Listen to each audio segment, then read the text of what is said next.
बच्चों, आज की इस वीडियो क्लास में आप सभी का स्वागत है। आइए हम तुल्यता संबंध से एक प्रश्न लेकर समझते हैं।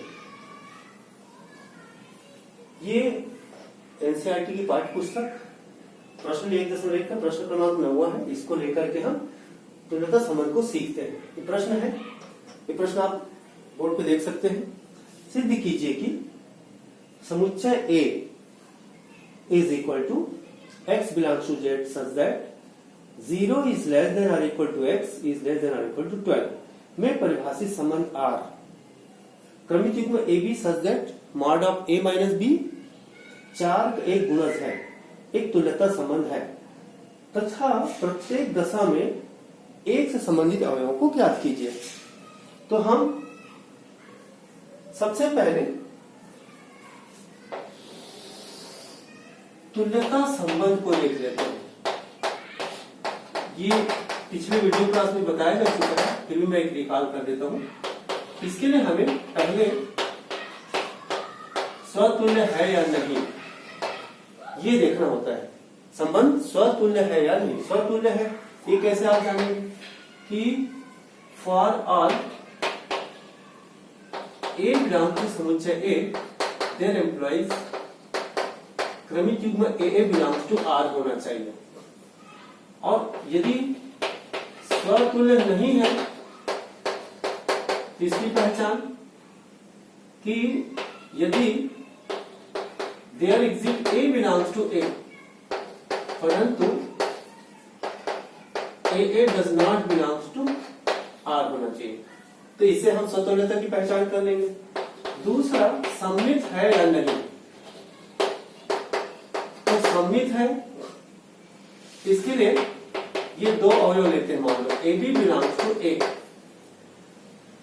अब यदि ए बी क्रमिक युग्म a b belongs to are there implies b a belongs to are होना चाहिए, तब हम सममित है कहेंगे।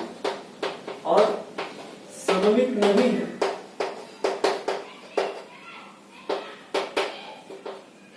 समुच्चय ए के कोई दो अवयव a b belongs to a, इसके लिए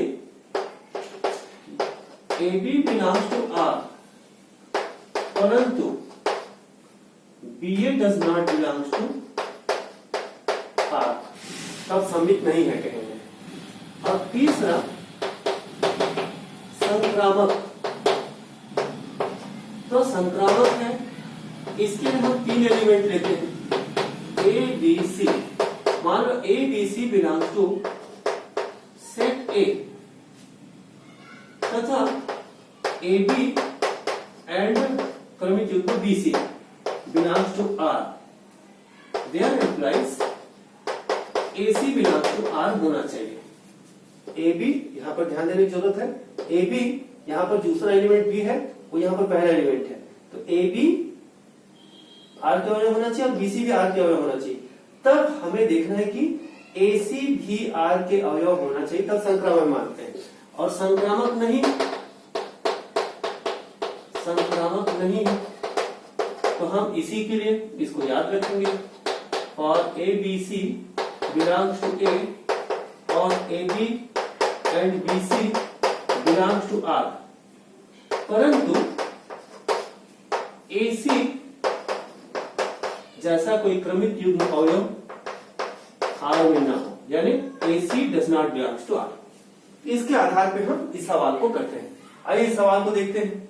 जब हम इसको हल करेंगे तो सबसे पहले हमको ये जो समुच्चय दिया है किस रूप में दिया है, समुच्चय निर्माण रूप में दिया है, इसको सारणी रूप में लिख लीजिए।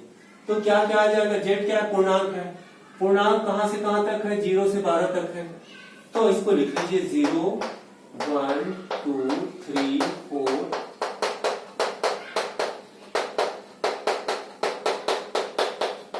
ये सीखने के लिए सरलता के लिए हमने लिख लिया। फिर संबंध आर, ये संबंध आर है। कैसा है संबंध आर, देखिए यहां पर लिख लीजिए a b such that mod of a minus b जो 4 का एक गुणज है। अब इसमें 4 का एक गुणज है तो सबसे पहले आपको 4 का गुणज भी जानना चाहिए। छोटी क्लास में आप पढ़ चुके हैं। 4 का गुणज कौन कौन सा है जो इसके टेबल पे आता है? 4 0 0 4 1 4 4 दूनी 8 एंड सो ऑन। अब हमें तुल्यता संबंध सिद्ध करना है, ठीक है। तो तुल्यता संबंध सिद्ध करने के लिए आपको क्या करना पड़ेगा? स्वतुल्य है, सम्मित है, संक्रामक है। यदि तीनों स्थिति आपको मिलता है, तीनों है, तीनों संबंध रखता है, तब हम इसको तुल्यता संबंध कहेंगे। तो हम इसकी परख करेंगे। तो अब देखिए, पहले हम स्वतुल्यता के लिए देखेंगे। तो स्वतुल्यता के लिए देखिए, हम इसका कोई एक अवयव लेते हैं। For all A belongs to A, इसका कोई भी एक अवयव लेते हैं। तो संबंध जो है A और B के बीच संबंध, A और B के बीच संबंध जो है R को हम यहाँ पर A और B के बीच A is related to B इस प्रकार से लिखते हैं। तो A और B के बीच में कैसा संबंध है कि mod of A minus B 4 के गुणज होना चाहिए। तो इसके किसी भी एक अवयव के लिए यहां पर देखिए, mod of A minus A को भी अवयव लेंगे, इसमें उसको घटाएंगे और उसका मान निकालेंगे, तो हमेशा 0 आएगा। ये देखिए, कोई भी अवयव ले सकते हैं आप। 2 लेते हैं, मान लो समुच्चय A का एक अवयव 2 लेते हैं, तो 2 माइनस 2 0 होता है। कोई भी अवयव ले लीजिए, 8 लेते हैं तो 8 माइनस 8 0 होता है। तो प्रत्येक अवयव में उसको आप घटाते हैं तो 0 आता है, और 0 4 के गुणज है। क्या लिख सकते हैं? जो 4 का एक गुणज है। अब 4 का एक गुणज है, इसका मतलब क्या हुआ?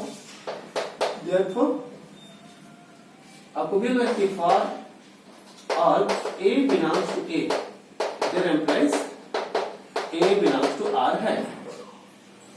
अतः क्या लिख सकते हैं? R A में स्वतुल्य है। फिर हम दूसरा देखते हैं, सममितता देखते हैं। तो सममितता देखिए, इसके लिए हम 2 अवयव लेते हैं। 2 अवयव लेते हैं, माना A B belongs to A, और हम संबंध में पहला क्रमिक युग्म A B देखते हैं। मान लो A B belongs to R। अब हमको खोजना है कि इसमें B A belongs to R है कि नहीं, ठीक है। पहला क्रमिक युग्म हमने चुना इन 2 अवयवों के लिए। मान लो क्रमिक युग्म A B इस संबंध R में है। अब हमको देखना है कि B A भी इसमें मौजूद है कि नहीं, देखते हैं। तो यहां पर A B belongs to R, तो संबंध क्या है A और B के बीच में कि mod of A minus B 4 के गुणज है। Mod of A minus B 4 का एक गुणज है। हम इसको आगे बढ़ाते हैं। देयर इम्प्लाइज, इसको लिख सकते हैं minus of B minus A का मॉड भी 4 का एक गुणज होगा ही। ठीक है, आपने क्या किया यहाँ पर? इन दोनों में माइनस कॉमन ले लिया, और अब ये क्या बन गया? निगेटिव बन गया। अब निगेटिव का मॉड यानी मापांक हमेशा पॉजिटिव देता है, तो हम इसको लिख सकते हैं B माइनस A 4 का एक गुणज है। अभी 4 का एक गुणज है, तो B माइनस से 4 का एक गुणज है। That implies BA belongs to R। Mod of B minus से 4 का एक गुणज है, इसका मतलब क्या हुआ? BA belongs to R है। क्या दिख रहा है यहां पर? ये दिख रहा है कि AB belongs to A और AB belongs to क्रमिक युग्म AB belongs to R। There implies BA belongs to R मौजूद है। यहां पर भी हम कह सकते हैं अतः R A में सममित है, सममित है। अब हम तीसरा पार्ट इसका देखते हैं, संक्रामक है कि नहीं। तो संक्रामक के लिए हम क्या देखते हैं? 3 अवयव लेते हैं। मान लो हम 3 अवयव A B C